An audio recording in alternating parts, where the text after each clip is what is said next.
Broken. Useless. Discarded. These were the only labels left for Lydia after 5 years of marriage. In a world where a woman's worth was measured solely by her womb, she was tossed aside like trash by the man who once promised her forever. Her husband didn't just end their marriage, he humiliated her, leaving her on the street for a younger, pregnant mistress. But destiny has a wicked sense of humour. While one man wanted a broodmare, a lethal, immortal king was searching for a mother. Watch how the woman rejected for being barren became the queen of a dynasty. This is Lydia's revenge. The rain in Seattle was unforgiving that Tuesday, but it was nothing compared to the chill waiting for Lydia inside her own home. She had just come from the clinic. The envelope in her purse felt heavy, like a stone dragging her down into the ocean. It was the 12th negative result in 2 years. Unexplained infertility, the doctors called it. A polite medical term for broken. Lydia turned the key in the lock of the colonial-style house she had spent the last 5 years decorating. She had picked out the beige curtains, the oak coffee table, and the overly expensive rug in the hallway. But as she stepped inside, the first thing she noticed wasn't the furniture. It was the suitcases. 3 of them.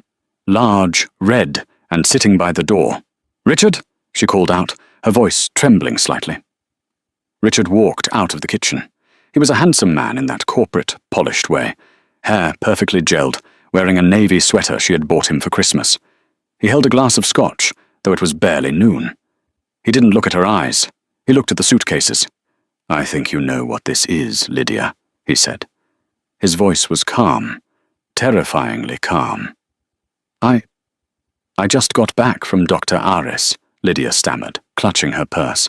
"He said there's a new treatment, a hormone therapy that—" "Stop," Richard cut her off. He finally met her gaze, and there was no love there. Just exhaustion and a cold, hard resolve. "We are done with the treatments. I am done paying for them. And I am done waiting for a family that is never going to happen." "Richard, please," Lydia stepped forward, reaching for his arm, but he pulled away as if she were contagious. "It's already done, Lydia. I filed the papers this morning. My lawyer will call you." He took a sip of his drink. "And you need to leave, now." "Leave?" Lydia felt the room spin. "This is my home. We built this life together. I paid for the house," Richard corrected her sharply, "and I need the space. Tiffany is moving in on Friday." The name hung in the air like toxic smoke. Tiffany, his 23-year-old administrative assistant, the one with the bouncy blonde ponytail and the laugh that was too loud at office parties. "Tiffany," Lydia whispered, You're leaving me for your assistant."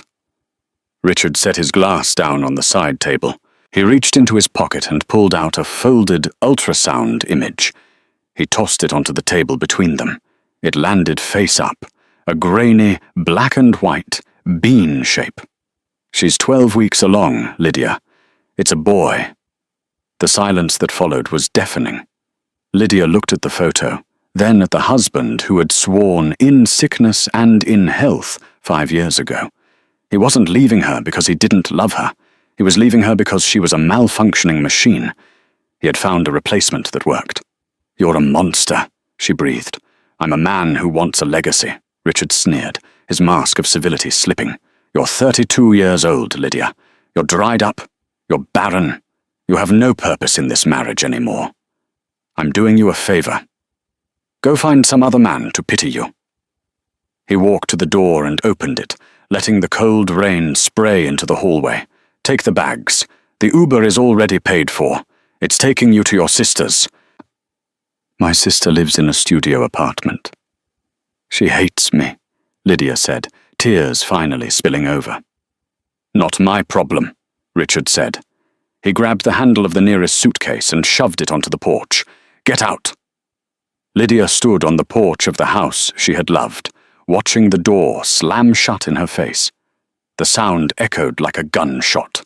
She was soaked within seconds. She had no job. She had quit 2 years ago to focus on IVF treatments at Richard's insistence.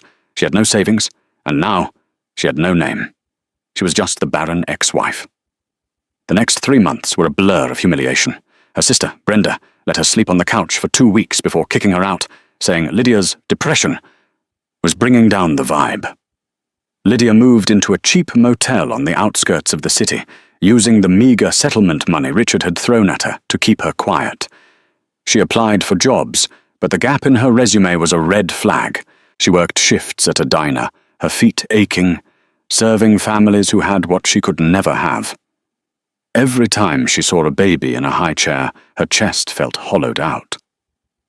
One rainy night at the diner, a man left a newspaper on the table. Lydia went to buss the table, wiping down the grease, when an advertisement in the back section caught her eye. It wasn't in the classified section. It was a thick cream-coloured card insert that had fallen out. Asterisk, the Blackwood Estate asterisk, seeking domestic staff and caretakers. Must be willing to relocate to the Northern Territories. Strict NDA required. Excellent pay.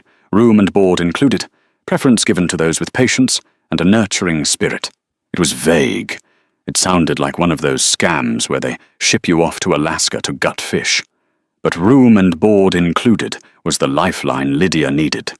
Her motel money was running out in 3 days. She called the number. No interview was scheduled. Just a bus ticket sent to her email and a location. Pier 4, midnight. She had nothing left to lose. Richard had already taken her dignity. The world had taken her hope. What was the worst that could happen?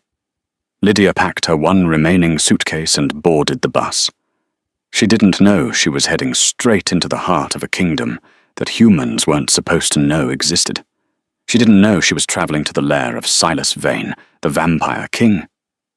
The bus ride took 12 hours, driving north until the roads turned from asphalt to gravel, and the trees grew so thick they blotted out the moon. When the bus finally stopped, it wasn't at a house. It was at a gate. Iron bars, 20 feet high, twisted into shapes of gargoyles and thorns. Beyond them lay a sprawling estate that looked less like a home and more like a fortress carved from obsidian. This was Blackwood. Lydia stepped off the bus with 10 other women. They were all stunning, young, statuesque, dressed in heels and tight coats. Lydia looked down at her worn sneakers and her oversized beige cardigan. She felt like a sparrow in a cage of peacocks. "I thought this was a housekeeping job," Lydia whispered to the woman next to her, a striking redhead with emerald eyes. The redhead laughed, a sharp, tinkling sound. "Oh, honey, you don't know. Lord Silas isn't looking for a maid. He has ghouls for that. He's looking for a chatelaine, a mistress of the house, a queen, if the rumours are true." Lydia's stomach dropped. She had been tricked. She turned to get back on the bus, but the taillights were already fading into the mist. The gates groaned open. A tall man in a tuxedo, with skin as pale as parchment, ushered them inside. "Welcome to Blackwood. Lord Silas will receive you in the Grand Hall. Do not wander. The children are active tonight." Children? Lydia thought. The ad didn't mention children. They were led into a hall that could have fit a cathedral inside it.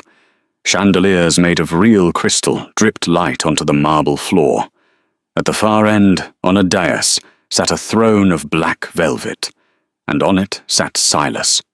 He was terrifying. That was Lydia's first thought. He wasn't the polished corporate fake that Richard was. Silas was raw power. He had dark hair that fell over his eyes, a jawline sharp enough to cut glass, and shoulders that strained against his black shirt. But it was his eyes, crimson, glowing faintly, that froze the blood in her veins. He was a vampire. The legends were real, but the scene wasn't regal. It was chaotic. 5 children were tearing the throne room apart. A boy of about 10 was hanging from the chandelier, hissing at the guards.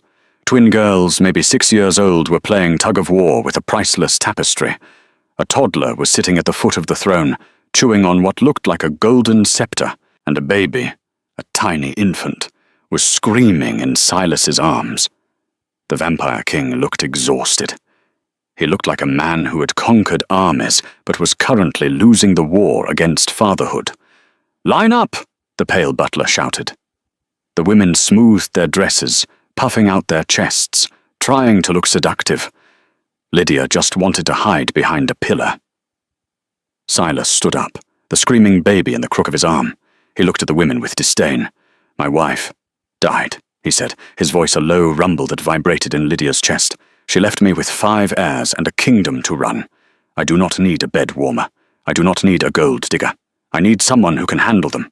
He pointed to the boy swinging from the chandelier. Get down, Leo! Silas roared. Leo hissed and threw a shoe at his father. The other women looked horrified. One of them stepped forward, the redhead. My lord, she purred, ignoring the chaos. I can hire nannies for the brats. Let me take care of you. Silas's eyes flashed dangerous red. My children are not brats. They are pure-blood vampires. And the last nanny was eaten because she tried to lock them in their rooms. The women gasped and took a collective step back. Suddenly, the baby in Silas's arms let out a wail so high-pitched it shattered a wine glass on a nearby table. Silas winced, looking helpless. He rocked the baby awkwardly, stiffly. Shh, Jude, silence! Lydia didn't think. Her body moved on its own. It was the instinct she had tried to bury for years, the mothering ache that Richard had mocked her for. She stepped out of the line. You're holding him wrong, Lydia said. Her voice was quiet, but in the acoustic perfection of the hall, it carried. Silas froze. He looked at her. For the first time, he really looked at her. He saw the worn sneakers, the messy bun, the sadness in her eyes that mirrored his own exhaustion. Excuse me? Silas growled. His head, Lydia said, walking up the steps of the dais. The guards tensed, hands on their swords, but Silas waved them off. He was curious. You're supporting his neck, but he's got gas. You're crushing his stomach the way you're holding him. Lydia reached out. It was madness. She was reaching for a vampire baby, held by a vampire king. Give him to me. Silas hesitated. He could snap her neck in a microsecond. But the baby was screaming, and his head was pounding. He handed the bundle to her. Lydia took little Jude. She didn't cradle him. She turned him over, resting his stomach on her forearm, her hand supporting his chin, and gently patted his back. She swayed, humming a low, tuneless vibration. Within 10 seconds, Jude stopped screaming. He let out a tiny burp, sighed and closed his eyes, gripping Lydia's cardigan with a fist the size of a strawberry. The room went silent. Leo dropped from the chandelier, landing silently to stare. The twins stopped ripping the tapestry. The toddler crawled over and hugged Lydia's leg. Silas stared at her. He looked at his sleeping son, then at Lydia's face. She wasn't looking at the king. She was looking at the baby with an expression of such pure, agonizing love that it made Silas's dead heart skip a beat. Who are you? Silas asked, his voice softer now. I'm Lydia, she whispered, still swaying. I'm nobody. You are not nobody, Silas said. He stepped closer, towering over her. He smelled like rain and cedar wood. You are the first person Jude has not bitten in 3 weeks. The redhead at the bottom of the stairs scoffed. My lord, surely you aren't considering her. Look at her. She's drab. She's plain. I can give you strong sons. I am fertile. I can smell that she is empty. She's barren. Lydia froze. The word. That cursed word. She clutched Jude tighter, expecting Silas to snatch the baby back and throw her out, just like Richard had. Silas turned to the redhead. His face shifted into a mask of predatory fury. Barren? He repeated. Yes, the redhead sneered triumphantly. She smells of dried flowers. She cannot give you heirs. Silas turned back to Lydia. He looked at her stomach, then up to her eyes. He reached out, not to take the baby, but to touch a stray lock of hair on her cheek. I have 5 children, madam, Silas said, his voice echoing through the hall, addressing the redhead, but keeping his eyes on Lydia. I do not need a broodmare. I have heirs. I have a legacy. He moved his hand to cup Lydia's cheek. His skin was cold, but his touch was gentle. I need a mother, Silas said, and I need a queen who understands that blood is not what makes a family. Love is. He turned to the butler. Send the others away. Clear the hall. But my lord, the women protested. Now, Silas roared, the windows rattling in their frames. As the women fled, scurrying out the heavy doors, Lydia stood alone on the dais with the most dangerous creature on earth. She looked up at him, trembling, I can't be your queen," she stammered. "My husband. He said I was broken." Silas smiled. It wasn't a nice smile. It was sharp and predatory, but it was fiercely protective. "Then your husband was a fool," Silas said, taking Jude from her arms and placing the baby in a crib by the throne, then turning back to offer her his hand. "And I am going to enjoy making him regret the day he ever learned your name." Lydia looked at his hand. The hand of a monster. The hand of a king. She took it. The first morning at Blackwood Estate didn't start with sunlight. It started with a crash. Lydia jolted awake in the massive four-poster bed she had been given. The sheets were silk, the pillows stuffed with down, a far cry from the lumpy mattress at the motel. But the peace lasted exactly 3 seconds. Another crash echoed from the hallway, followed by a high-pitched shriek. Lydia didn't call for a guard. She didn't hide under the covers. She did what any woman who had spent years raising her sister's unruly kids would do. She threw on her robe and ran toward the noise. In the corridor, it was pandemonium. The twins, Sophie and Sadie, were hovering, literally hovering, 3 feet off the ground, playing keep-away with a porcelain vase. Noah, the toddler, was gnawing on the leg of a frantic maid. Leo, the oldest, was leaning against the wall with his arms crossed, watching the chaos with a bored expression that reminded Lydia painfully of Richard's dismissal. "Drop it!" the maid screamed at the twins. "Make us!" Sophie giggled, her eyes flashing a mischievous violet. Lydia stepped into the fray. She didn't shout. She didn't panic. She clapped her hands once, sharp, loud, authoritative. Enough. The hallway went silent. The twins froze in mid-air. Noah stopped chewing on the maid's ankle. Even Leo looked up. "You," Lydia pointed to the twins. "Put the vase down. Gently. If it breaks, you're sweeping it up. And I don't care if you can fly." Sophie and Sadie exchanged a look. They weren't used to being told what to do by humans. Humans usually screamed or ran. This woman in a fuzzy pink robe looked like a disappointed schoolteacher. Slowly they lowered the vase to the floor.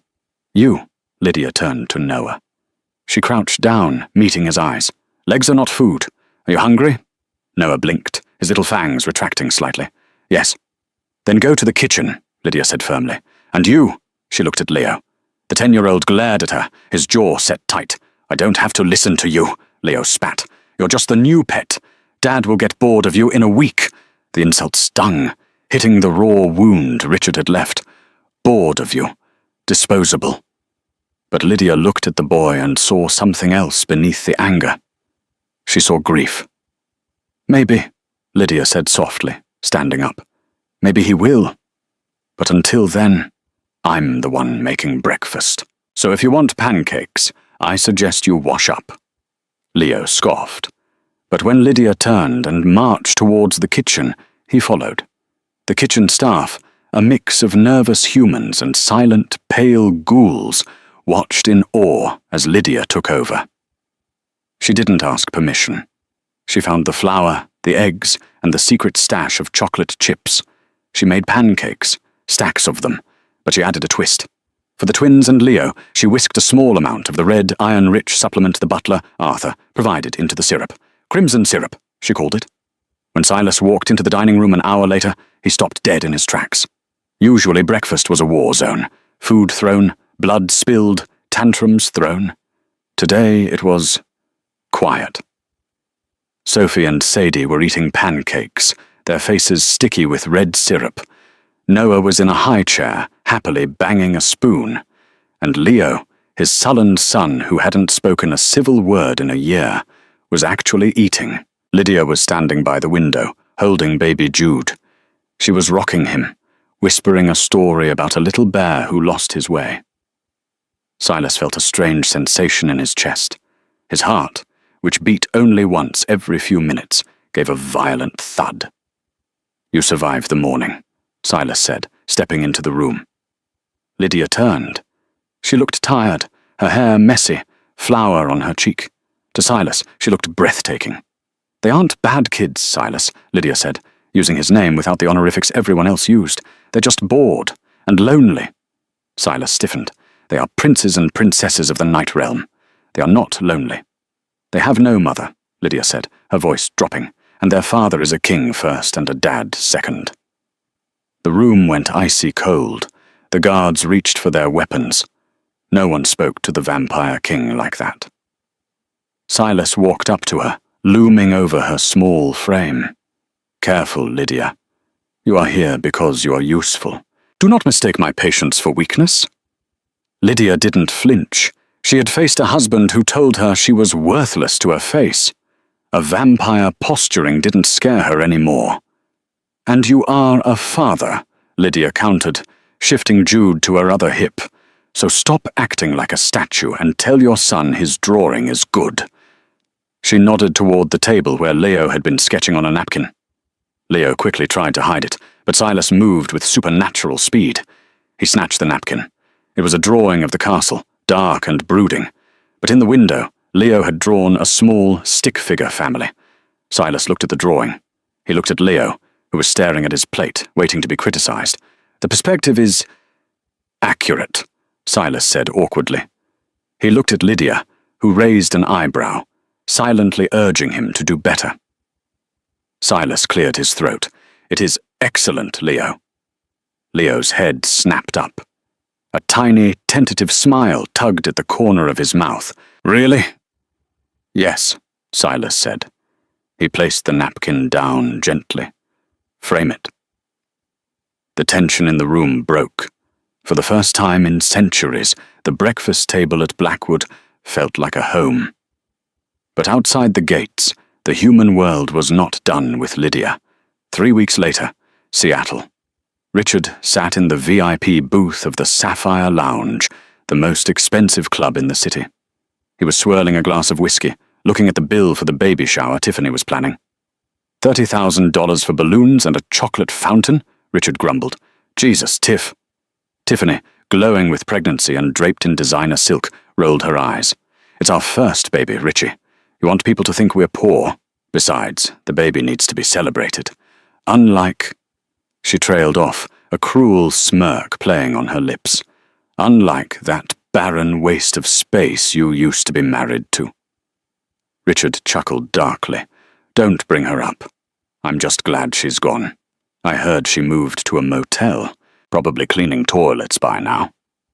Speaking of, Tiffany tapped a manicured fingernail on the table. My mother was asking about the diamond set, the heirloom one. You said I could wear it for the maternity shoot. Richard froze. The heirloom necklace and ring. They were his grandmother's. He had given them to Lydia on their wedding day. I forgot to ask for them back, Richard admitted. Tiffany's face twisted into a scowl. You let her keep the Van der Hoven diamonds. Richard, that ring alone is worth 50 grand. Get it back. Now. Babe, I kicked her out 3 weeks ago. I don't know where she is. Find her, Tiffany hissed. Or you can sleep in the guest room until the baby is 18. Richard sighed. He pulled out his phone. He didn't have Lydia's new number, but he knew she hadn't changed her email. He began to type. At Blackwood, Lydia was in the library, reading a book to the twins. She had settled into a rhythm. The fear had faded, replaced by a sense of purpose she hadn't felt in years. The children needed her. And Silas? Silas was a puzzle. He watched her constantly. Sometimes she would catch him standing on the balcony, staring at her while she played in the garden with the kids. He brought her gifts, strange, ancient things. A comb made of bone. A necklace of black pearls from a shipwreck. He never said much, but his presence was a constant, heavy warmth. Her phone buzzed in her pocket. She frowned. Only her sister had this number, and Brenda never called. She pulled it out. It was an email notification. Sender, Richard. Subject, return my property. Lydia's hands began to shake. She opened the email. Lydia, I realized you stole my grandmother's jewelry when you left. The ring and the necklace. They are family heirlooms, meant for the mother of my children. Since you are obviously not that, you have no right to them. Bring them to my office tomorrow by noon. If you don't, I will file a police report for theft. Don't make this ugly. You've already embarrassed yourself enough. Richard. Lydia dropped the phone. The air left her lungs. She didn't have the jewelry. She had left it on the dresser the day he kicked her out. She had left everything. He was lying. Or he had lost them and was blaming her. Or worse, he just wanted to hurt her one last time. "Lydia!" The deep voice made her jump. Silas was standing in the doorway of the library. He was wearing a casual black shirt, his sleeves rolled up. He looked less like a king and more like a man. A very dangerous man. He saw her face. In a heartbeat, turning her, he was across the room. "Who hurt you?" Silas demanded. His eyes weren't just red. They were glowing like coals. The shadows in the room lengthened, reaching toward him like tendrils. It's nothing." Lydia tried to hide the phone, but Silas gently pried it from her fingers. He read the email. The temperature in the library dropped 10 degrees. Frost began to crackle on the windows. "He calls you a thief," Silas whispered. The paper of the phone case cracked under his grip. "He casts you out, strips you of your home, and now he dares to threaten you for trinkets he likely misplaced." "I don't have them, Silas," Lydia sobbed, the trauma of the divorce crashing back over her. "I left them, I swear, but he'll call the police. He's a lawyer. He knows everyone in the city. He'll put me in jail." "Jail?" Silas laughed. It was a terrifying sound, a sound that promised violence. "He thinks he can touch my queen?" Lydia looked up, tears blurring her vision. "Queen, I'm just the nanny, Silas." Silas knelt before her. He took her trembling hands in his. "You are the only person who can make Leo smile. You are the only one Jude sleeps for. You are the only one who looks at me and sees a man, not a monster." Silas's voice was fierce. "You are more of a queen than any royal bloodline I have ever known." He stood up, pulling her with him. "He wants his jewelry. Fine. We will bring him jewelry. But we will not go as a beggar and a thief. We will go as royalty." Silas turned to the shadows. "Arthur!" The butler materialized instantly. "Prepare the car," Silas commanded. "The Rolls-Royce. And call the vault-keeper. Lydia needs clothes. Real clothes. Not these rags." "Where are we going?" Lydia asked, wiping her eyes. Silas grinned, his fangs glinting in the candlelight. "We are going to your husband's office. He wanted to see the mother of his children. I think it's time he met the father of yours." The closet Silas led her to was not a closet. It was a vault. Located in the sub-basement of Blackwood, the room was lined with velvet-covered mannequins and glass cases that hummed with a faint magical energy. This was the hoard of a creature who had lived for 500 years. There were silks from the dynasties of old, velvets from the courts of France, and modern couture that had never even hit the runways of Paris. "Choose," Silas said, leaning against the heavy iron door frame. Lydia stood in her oversized cardigan and worn leggings, feeling utterly out of place. "Silas, I can't. This is too much. I just need a nice blouse to go to the law firm." Silas walked over to a mannequin, displaying a dress of midnight blue silk. It was structured, elegant, with a high neck, but a back that plunged dangerously low. It commanded attention. It demanded respect. "You are not going there to explain yourself, Lydia," Silas said, his voice low and intense.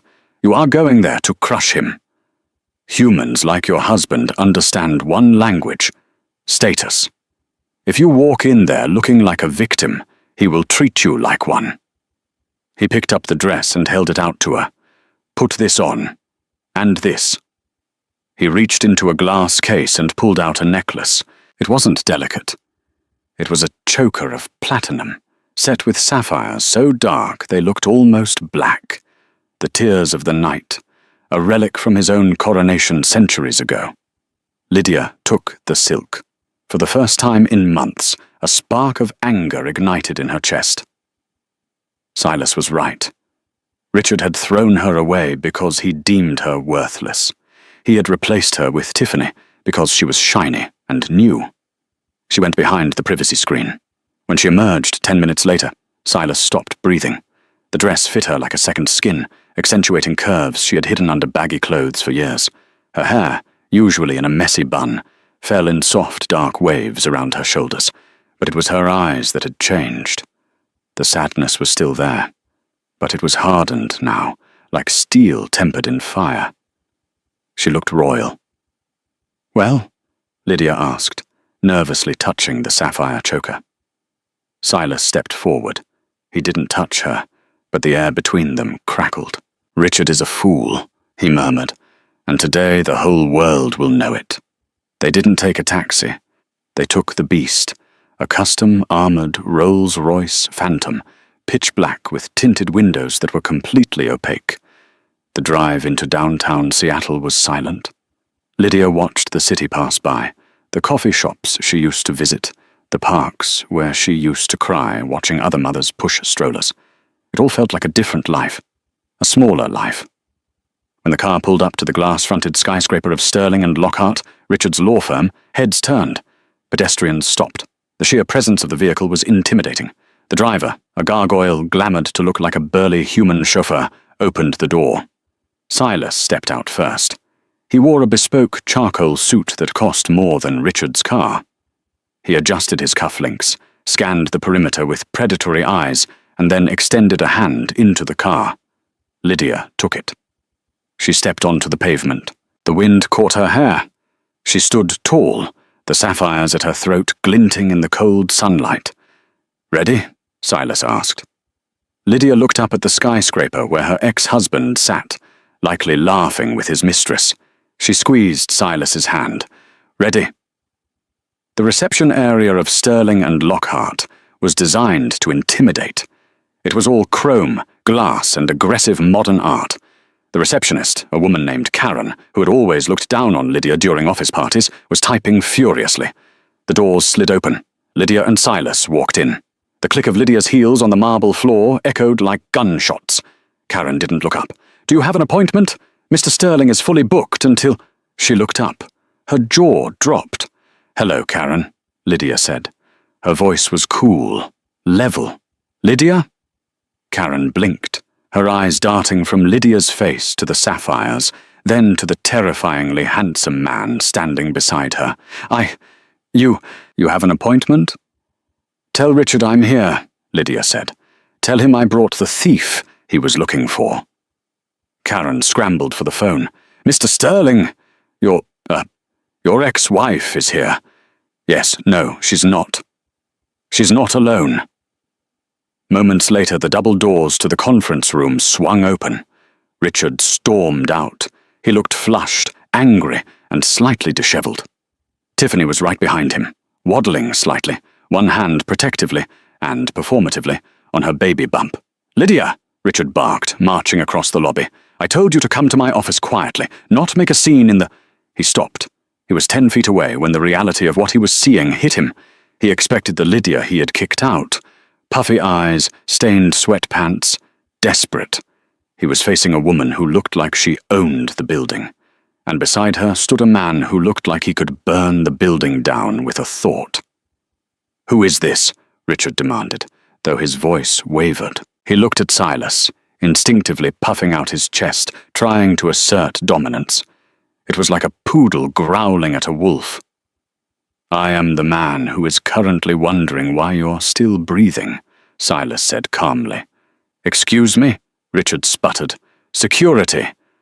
"Cancel security," Lydia said. She stepped forward. "You sent me an email, Richard.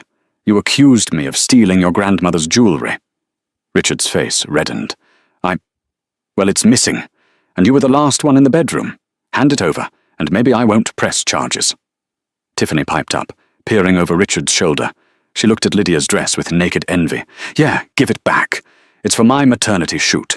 Not that you'd understand, since you can't even—" "Finish that sentence," Silas interrupted. He didn't shout. He didn't move. He just focused his gaze on Tiffany. The air in the room grew heavy, suffocating. Tiffany gasped, clutching her throat as if the words were being choked back down. "I dare you." Richard stepped in front of Tiffany. "Hey, don't talk to her like that. She's pregnant." "And Lydia was your wife," Silas countered, his voice like grinding stones. "Yet you cast her out into the rain like garbage because of biology she could not control." "That's none of your business," Richard snapped. "Lydia, give me the ring." Lydia reached into her clutch purse. Richard held out his hand, a smug smile forming on his lips. He thought she was going to hand over the heirlooms. Lydia pulled out a piece of paper. It was a pawn shop receipt. "I didn't take your ring, Richard," Lydia said, her voice ringing clear across the silent lobby. "You did." Richard's face drained of colour. What is that?" "I went to the pawn shop on 4th Street this morning," Lydia lied smoothly. Silas had actually sent his ghouls to hack Richard's financial records an hour ago, but the effect was the same. "The owner remembers you coming in 3 months ago. You pawned your grandmother's set to pay for the deposit on Tiffany's new Mercedes." The entire lobby gasped. Karen, the receptionist, covered her mouth. Tiffany turned to Richard, her eyes wide.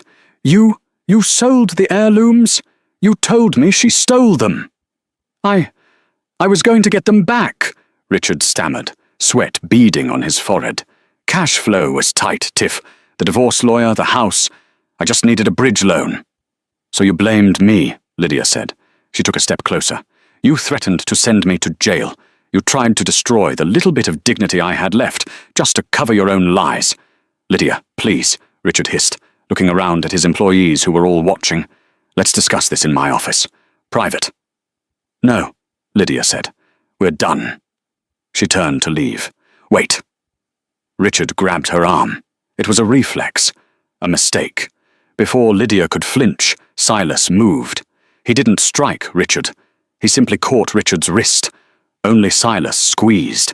There was a sickening crunch of metacarpal bones grinding together. Richard screamed, dropping to his knees. "Ah, my hand! You broke my hand!" Silas leaned down, his face inches from Richard's ear. To the onlookers, it looked like a whispered threat. To Richard, it sounded like the voice of death itself. "Touch her again," Silas whispered, his eyes flashing red for a fraction of a second, just for Richard to see. "And I will peel the skin from your bones while you watch. Do you understand me?" Richard nodded frantically, tears streaming down his face, clutching his mangled hand. Silas released him. He stood up, straightened his suit jacket, and offered his arm to Lydia. "Shall we, my queen?" Lydia looked down at the man on the floor, the man she had cried over for years. He looked so small, so pathetic. She looked at Tiffany, who was staring at Richard with disgust. "Good luck with him, Tiffany," Lydia said softly. "You're going to need it." Lydia took Silas's arm, and they walked out into the sunlight, leaving the wreckage of her past behind them. But as they settled into the car, Silas didn't look triumphant. He looked tense. "What is it?" Lydia asked, the adrenaline fading. "That wasn't just a lawyer's office," Silas said, staring out the window at the receding skyline. "I smelled something on him. Faint, but unmistakable." "Smelled what? Cheap cologne?" "No," Silas turned to her, his expression grim. "Sulfur. And ancient dust." "What does that mean?" "It means," Silas said, "that your ex-husband didn't just pawn a ring. He made a deal, and he doesn't even know who or what he made it with." Lydia felt a chill that had nothing to do with the air conditioning. "Silas, who did he make a deal with?" Silas's hand tightened over hers. "The Hunters. The Van Helsing order. Someone is funding Richard's firm to look for us." The car sped up, racing back towards the safety of Blackwood. The domestic drama was over. The war was just beginning. The attack did not begin with a shout. It began with a silence so profound that the crickets in the Blackwood forest ceased their song. Lydia was in the nursery, placing a sleeping Jude into his crib. The heavy velvet curtains were drawn, but she felt it, a vibration in the floorboards, a hum that set her teeth on edge. Silas burst into the room. He was fully armored in ancient leather and black steel, a long sword strapped to his back. His face was a mask of grim terror. "Take them to the vault," Silas commanded, his voice tight. "Now!" "Silas, what is it?" Lydia asked, already scooping Jude up. "The wards have fallen," Silas said, pushing her towards the hidden panel in the wall. "The Van Helsing order is here. They have breached the perimeter." "Richard?" Lydia gasped. "He led them right to the gate," Silas growled. "Go. Do not come out until I come for you. If I do not come—" He stopped, looking at her with a longing that stole the breath from her lungs. "If I do not come, you take the children and you run. Arthur has the escape route." "I'm not leaving you," Lydia argued. "You must," Silas kissed her forehead, a cold, frantic press of lips. You are the only mother they have left. He slammed the panel shut, sealing Lydia and the 5 children into the darkness of the servants' tunnels. But the tunnels weren't safe. Lydia hurried the children along the damp stone corridor. Leo carried a flashlight, his other hand gripping Lydia's cardigan. The twins, usually so mischievous, were floating silently above the ground, tears streaming down their pale faces. Noah clung to Lydia's leg as she walked. "It's okay," Lydia whispered, though her heart was hammering against her ribs like a trapped bird. "We're going to the safe room." They rounded the corner towards the vault entrance, and Lydia stopped dead. The vault door was open. Standing there, bathed in the harsh white light of tactical flashlights, were 6 men in heavy military gear. They held weapons that looked like flamethrowers, but the pilot lights glowed with a hissing, ultraviolet blue. And in the center of them stood Richard. He looked manic. His suit was torn, his broken hand in a sling, his eyes wide and feverish. When he saw Lydia, he let out a laugh that sounded like sobbing. "There she is!" Richard shouted, pointing at her with his good hand. I told you she was down here. Now get her away from those monsters." Lydia stepped back, shielding the children behind her body. Leo hissed, his 10-year-old face contorting into a vampire's snarl, stepping in front of Lydia. "Stay back!" Leo yelled. "Get out of the way, you little demon!"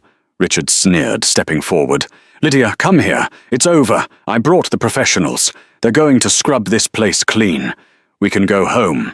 I forgave you for the pawning thing. We can start over." Lydia looked at him with horror. "Start over? Richard, you brought a death squad to a house full of children." "They aren't children," Richard screamed, his face twisting. "They're ticks. They're parasites. Look at them, Lydia. You're playing house with monsters because you couldn't give me a real family." "Enough." A cold voice cut through the rant. The leader of the soldiers, a scarred man named Commander Cale, stepped forward. He shoved Richard aside like a rag doll. Cale didn't look at Richard. He looked at Lydia. He looked at her with a mix of hunger and scientific curiosity. "Secure the assets," Cale ordered. 2 soldiers lunged. "No!" Lydia screamed. Leo jumped, claws slashing, but a soldier fired a blast of UV light. It hit the boy like a physical hammer. Leo screamed, a sound of pure agony, and collapsed, his skin smoking. "Leo!" Lydia dropped to her knees, covering him. "Don't kill the woman," Cale said calmly, aiming his weapon at the twins who were huddled in the corner. "We need her intact." "What are you talking about?" Richard stammered, looking confused. "You said we were rescuing her." Cale laughed. "Rescue? You idiot! Do you know what your wife is?" Cale walked closer to Lydia, the tip of his boot nudging her. "We scanned her medical records, Richard. The unexplained infertility. The doctors couldn't find a cause, could they? Everything was healthy. Yet nothing grew." Cale leaned down, staring into Lydia's eyes. "She couldn't carry a human child because her vessel is too potent," Cale whispered. "She is a vitalis, a life-giver, a genetic anomaly that appears once every 1,000 years. Her blood is pure, concentrated life force. If a human fetus tried to grow in her, the energy would burn it to ash. She wasn't built to bear humans, Richard. She was built to mother gods." Lydia froze. The years of shame, the years of feeling broken, the tears over negative pregnancy tests. "You're lying," Lydia breathed. "Am I?" Cale grinned. "Why do you think the Vampire King chose you? Why do the children calm down when you touch them? You are a living battery, Lydia, and we are going to strap you to a table in our lab and drain you dry to make a serum that wipes out every vampire on the West Coast." Richard's face went white. "No, that wasn't the deal. You said she was brainwashed. You said we'd save her. You were the delivery system, Richard. Nothing more." Cale raised his weapon, aiming it at baby Jude, who was wailing in Lydia's arms. "Now, hand over the spawn. I want to see the king weep before I kill him." "No!" Richard lunged at Cale. It was a pathetic, desperate attempt at redemption. Cale didn't even look. He backhanded Richard with the stock of his rifle. Richard crumbled to the floor, unconscious. Cale racked the slide of his weapon. "Last chance, Vitalis. Give me the baby." Lydia looked at Leo, writhing in pain. She looked at the twins, terrified. She looked at Jude, tiny and helpless. A heat began to rise in her chest. It wasn't the heat of anger, it was the heat of a star. For years, her body had been hoarding energy, rejecting biological motherhood to save itself for this exact moment. The Barren curse was a dam, and the dam just broke. I said, Lydia stood up. Her voice echoed, not off the walls, but inside the soldiers' heads. "Leave my children alone!" Lydia screamed, but it wasn't a sound. It was a shockwave of golden, blinding light. It exploded from her body, tearing through the damp tunnel. The soldiers screamed as the light hit them, and not burning them, but overloading their senses, blinding them with the sheer purity of life. Their UV weapons short-circuited, sparking and dying. But for the vampires, the light was different. The smoke rising from Leo's skin vanished. His burns healed in a millisecond. He gasped, his eyes snapping open, glowing a vibrant, supercharged red. The twins floated up, their energy restored tenfold. And then the ceiling crashed in. Silas dropped from the hole in the vault roof. He had been fighting a losing battle upstairs, bleeding from a dozen silver wounds. But as he landed in Lydia's light, the wounds closed. His strength returned, magnified by the power of the Vitalis. Silas looked at Lydia, glowing like an angel of vengeance, and he smiled. "Kill them all," Lydia commanded. It was a massacre. Silas moved faster than the eye could follow. Without their UV weapons, the soldiers were just meat. In 10 seconds, the threat was neutralized. Commander Cale was the last to fall, pinned to the wall by Silas's hand. "You should have studied your history better," Silas whispered to the terrified hunter. "The Vitalis does not just give life. She chooses who keeps it." Silas snapped his neck.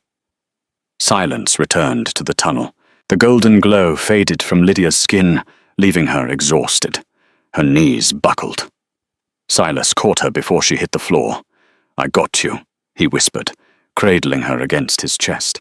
"I have you, my queen."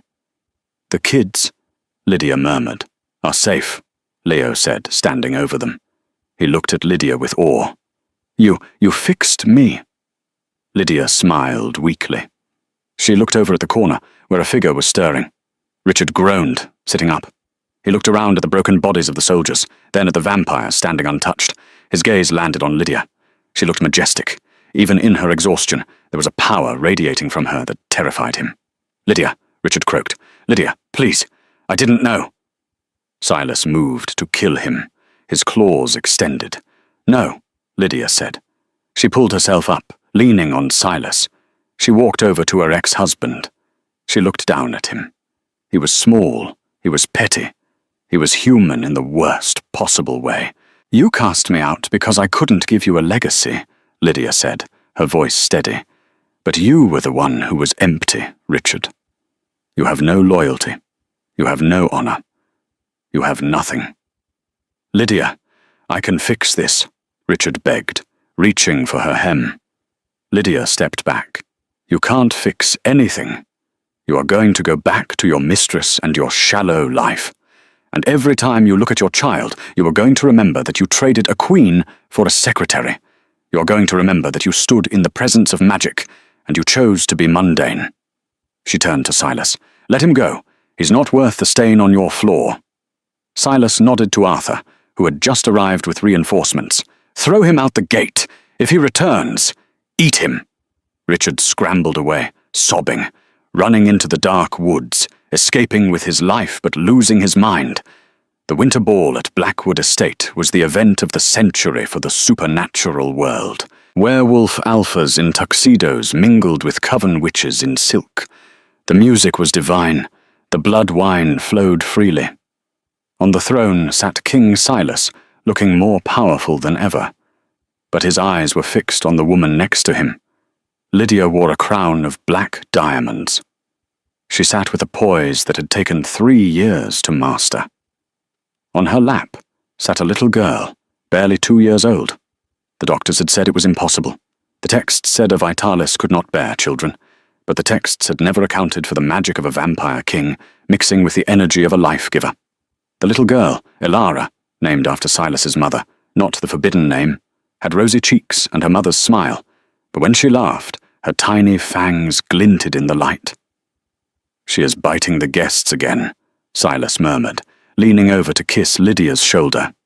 "She's just teething," Lydia laughed, taking the small princess's hand.